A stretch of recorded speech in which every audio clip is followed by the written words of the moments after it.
One Piece, episodes 19 and 20. Alright, so episode 19, we got to Zoro's backstory. It's a pretty weak backstory, don't you think? Or like his motivation. Is that really his motivation to become the greatest swordsman ever? I don't know, it's just. Alright, because like, I don't know, I guess he was into swordsmanship.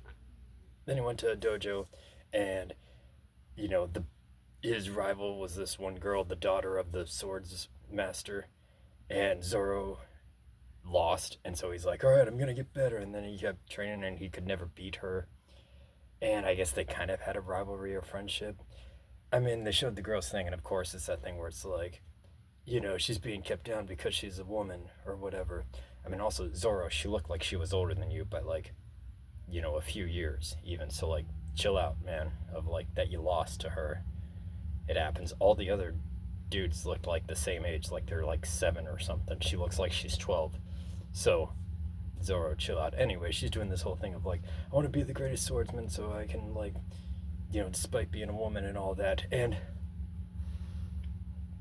Zoro's like, I promise. They make a huge promise of like, yeah, one of us is going to be the greatest swordsman in the world someday. And then Zoro's like training, and then some other dudes are like, dude, she's dead. It is like, I mean, obviously that's not funny. It's just the way it happens where it's like, yeah, she's dead. I'm hang gliding, honey, take a good picture, I'm dead. Wedding crashers. You know, like, okay, she's dead. And what, she tripped and fell down some stairs? Like, I don't know, it feels weird.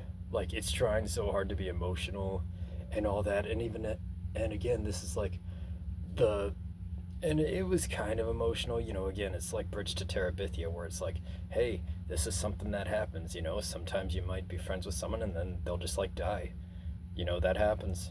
Crazy stuff. And it was kind of getting there, but again, it was just like, I don't know, the whole thing of like, this is the basis of Zoro's entire motivation for a lifelong thing. And I guess I'm just like not vibing on that, of where it's like, I don't really like how a promise you made when you were like 7 or 8, you gotta stick to that for the rest of your life. You can't break promises. And it's like, yeah, chill out here. Yeah, you can. I mean, what is it, like a big deal? What if Zoro didn't want to be a swordsman anymore? I guess, I don't know, it's just like, does he even like being a swordsman? I assume he does.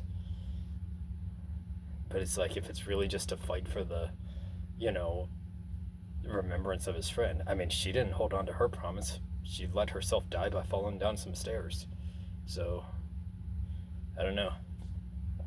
Um, I guess that's me being kind of cynical about it, but it's like, it feels like a weak backstory, especially compared to Usopp's. He's at least got like a motivation. Luffy's doesn't make sense either.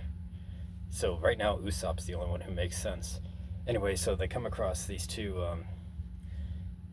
bounty hunters, which I like that whole thing. They're testing out the cannon and all that, and Usopp's like lying, exaggerating that he's gonna be awesome, and he's like, "Oh, we actually hit it.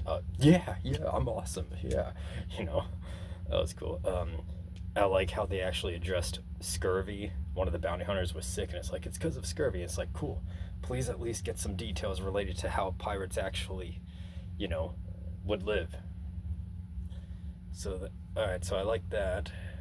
Because again, you are pirates, aren't you? Um, what was I? I was gonna say something about pirates. Yeah, I mean, okay, that was the thing where it's like, I mean, Zoro joined a pirate crew, where it's like also like, I don't know, he was close to like not achieving his dream like earlier when he was on that one island and he was tied up and whatever, the Captain Morgan's son was like gonna kill him and all that, or have him starve to death, and it's like, well, Zora, you would have missed out on achieving that dream. I'm like analyzing way too much here about stuff, but it's important, major stuff. This is supposed to be the basis of like, all right, Zoro's motivation to become the greatest swordsman in the world, and I just think it's a weak story. Also, what if Luffy commanded him to no longer be a swordsman or something? I don't know. Or maybe wait, they did talk about that. Zoro's like, as long as I can still be a swordsman or whatever. Anyway, so the bounty hunters, and then they're heading towards Barate, however you pronounce it, to find a cook. So we meet Sanji in the next episode. What did I say, 20? And they get there, and this a-hole Navy dude is taking the woman on a date, and they're right next to the Straw Hat Pirates, and they fire a cannon, and well, like, thank God Luffy was there, right? I mean, he's like, I'll handle the cannon, and I'm just like, I know I'm over analyzing, but it's like Luffy like stretches out and blocks it and redirects it, but it's like, well, Luffy, since you were on top and it was going there, it wasn't actually gonna hit anything anyway. And that's me way over analyzing. And it's like, I know they had to progress the plot, and it's also like, I just hate it when Luffy makes things worse. He is supposed to be the pirate captain who's okay. Another thing he says in this episode where he's like, because he causes damage, and the owner of the restaurant is like, all right, you got to make up for it and work for a year for free. And Luffy's like, I can't, I've waited 10 years to become a pirate. What? 10 years doing what? And why did you have to wait 10 years? Is it like Pokemon where you have to reach a certain age and then you can go on your pirate adventure or something? I don't know. I'm overanalyzing. Again, we don't have more backstory of Luffy. What is more backstory other than Shanks and all that? And it's like, okay, why did he have to wait 10 years? What was he doing? Clearly not studying pirate stuff, since he like doesn't even know what scurvy is or like how to work a cannon. Anyway, so then we meet Sanji inside, and I know the Navy dude was kind of being an a-hole, but Sanji didn't really know that, did he? Or was he just like, because like, yeah, he's like super uppity, upper press, like super privileged, like bossy dude who's just an a-hole and all about himself. And like, he was an a-hole to the Straw Hat Pirates and just in general. Did Sanji know that? Does he know who this guy is? Because when he set up this whole thing and the dude was like trying to like act like he knew what the wine was and be super super sophisticated, Sanji's just like, no, that's not right. And it's like, okay, I get the Navy dude was an a-hole and was trying to boast and all that, but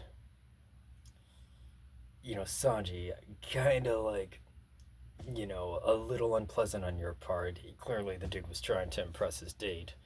It's like, you didn't have to do him dirty like that in front of everybody. Unless that's just, I don't know, Sanji, hey, chill out. Unless he's just like, doesn't like arrogant, egotistical dudes like that. I guess I get that. Or that he didn't like how he was calling him a waiter. I don't know, some stuff. Anyway, then, because yeah, afterwards, when the dude was going out of his way to try to like just be egotistical and complain about everything, and then wasted the food and all that stuff, then Sanji just whoosh, which again, okay, we get to a thing where it's like Usopp is awesome, Nami's pretty cool,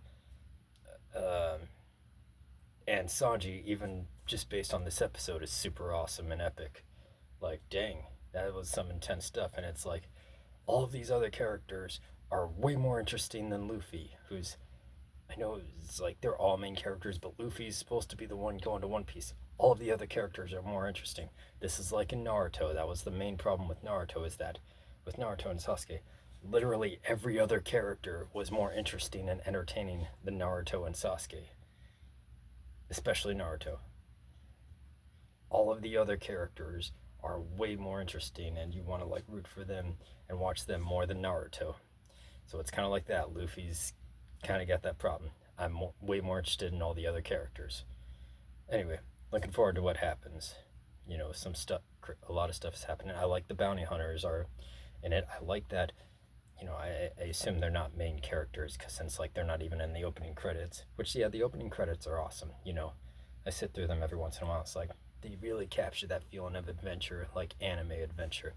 Anyway, I like how there's like, oh, sudden characters who are like hanging out with the Straw Hat Pirates and are sticking around. That's really cool.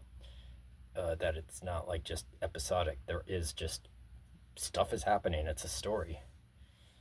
And so yeah, we'll see how Luffy handles things and what's up with Sanji.